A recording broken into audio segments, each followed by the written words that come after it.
Chapter 19. And Saul spoke to Jonathan his son and to all his servants that they should kill David. But Jonathan, Saul's son, delighted much in David. And Jonathan told David, Saul, my father, seeks to kill you. Therefore, be on your guard in the morning. Stay in a secret place and hide yourself, and I will go out and stand beside my father in the field where you are, and I will speak to my father about you, and if I learn anything, I will tell you. And Jonathan spoke well of David to Saul his father, and said to him, Let not the king sin against his servant David, because he has not sinned against you, and because his deeds have brought good to you. For he took his life in his hand, and he struck down the Philistine, and the Lord worked a great salvation for all Israel. You saw it and rejoiced. Why then will you sin against innocent blood by killing David without cause? And Saul listened to the voice of Jonathan. Saul swore, As the Lord lives, he shall not be put to death. And Jonathan called David, and Jonathan reported to him all these things. And Jonathan brought David to Saul, and he was in his presence as before. And there was war again, and David went out and fought with the Philistines, and struck them with a great blow, so that they fled before him. Then a harmful spirit from the Lord came upon Saul, as he sat in his house, with his spear in his hand. And David was playing the lyre, and Saul sought to pin David to the wall with the spear. But he eluded Saul, so that he struck the spear into the wall, and David fled and escaped that night. Saul sent messengers to David's house to watch him, that he might kill him in the morning. But Michal, David's wife, told him, If you do not escape with your life tonight, tomorrow you will be killed. So Michal let David down through the window, and he fled away and escaped. Michal took an image and laid it on the bed, and put a pillow of goat's hair at its head, and covered it with clothes. And when Saul sent messengers to take David, she said, He is sick.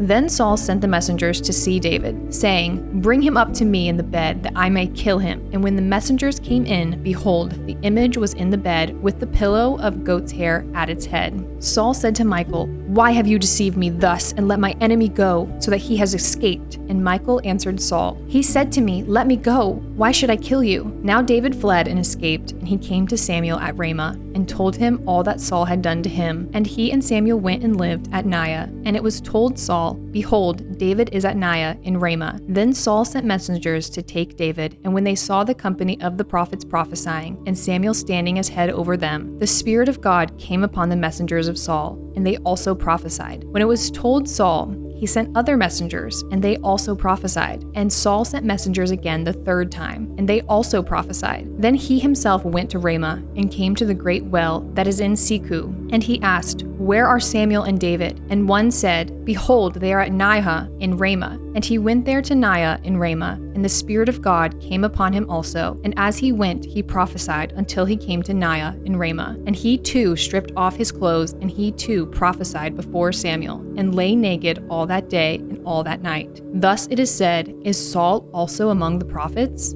Chapter 20. Then David fled from Niah in Ramah, and came and said before Jonathan, What have I done? What is my guilt? And what is my sin before your father, that he seeks my life? And he said to him, Far from it, you shall not die. Behold, my father does nothing either great or small without disclosing it to me. And why should my father hide this from me? It is not so. But David vowed again, saying, Your father knows well that I have found favor in your eyes. And he thinks, Do not let Jonathan know this, lest he be grieved. But truly as the Lord lives, and as your soul lives, there is but a step between me and death. Then Jonathan said to David, Whatever you say, I will do for you. David said to Jonathan, Behold, tomorrow is the new moon, and I should not fail to sit at table with the king. But let me go, that I may hide myself in the field till the third day at evening. If your father misses me at all, then say, David earnestly asked leave of me to run to Bethlehem his city, for there is a yearly sacrifice there for all the clan. If he says good, it will be well with your servant. But if he is angry, then know that harm is determined by him. Therefore, deal kindly with your servant, for you have brought your servant into a covenant of the Lord with you. But if there is guilt in me, kill me yourself.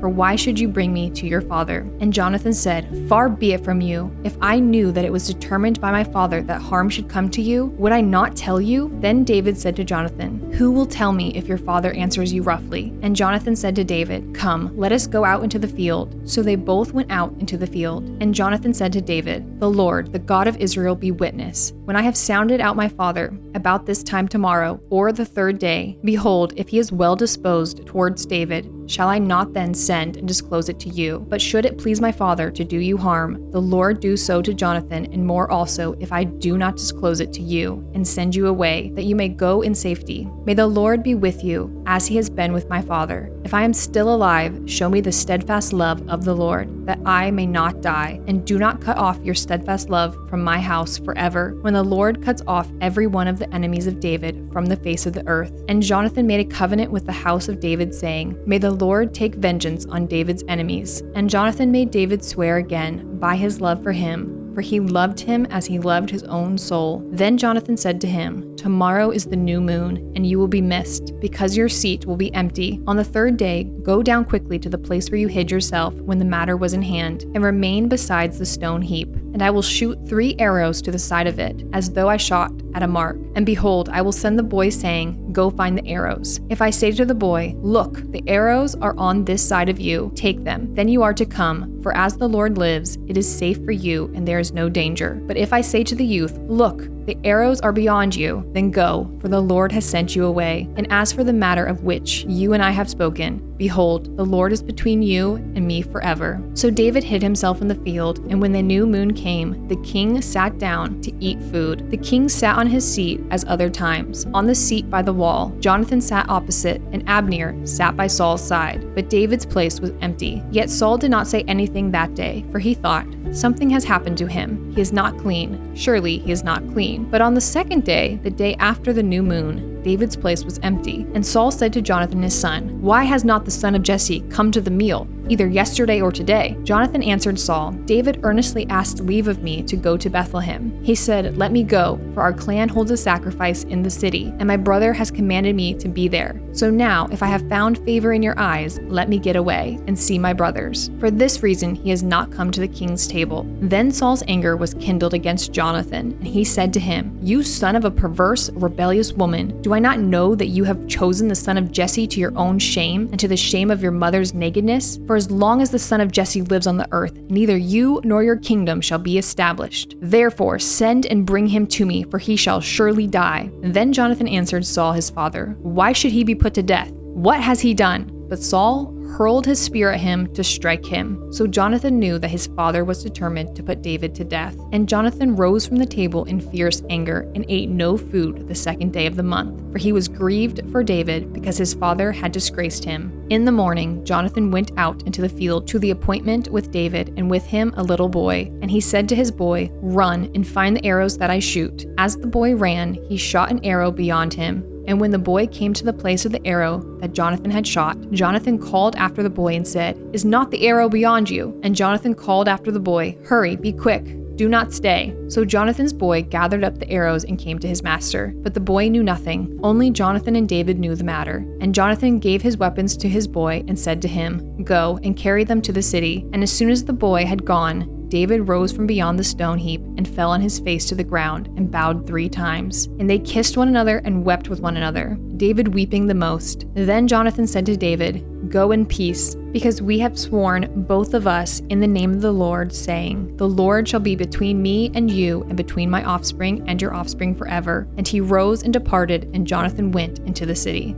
Chapter 21. Then David came to Nob, to Ahimelech the priest. And Ahimelech came to meet David trembling, and said to him, Why are you alone, and no one with you? And David said to Ahimelech the priest, The king has charged me with the matter, and said to me, Let no one know anything of the matter about which I send you, and with which I have charged you. I have made an appointment with the young men for such and such a place. Now then, what do you have on hand? Give me 5 loaves of bread, or whatever is here. And the priest answered David, I have no common bread on hand, but there is holy bread, if the young men have kept themselves from women. And David answered the priest, Truly, women have been kept from us, as always, when I go on an expedition. The vessels of the young men are holy, even when it is an ordinary journey. How much more today will their vessels be holy? So the priest gave him the holy bread. for there was no bread there but the bread of the presence, which is removed from before the Lord, to be replaced by hot bread on the day it is taken away. Now a certain man of the servants of Saul was there that day, detained before the Lord. His name was Doeg the Edomite, the chief of Saul's herdsmen. Then David said to Ahimelech, Then have you not here a spear or sword at hand? For I have brought neither my sword nor my weapons with me, because the king's business required haste. And the priest said, The sword of Goliath,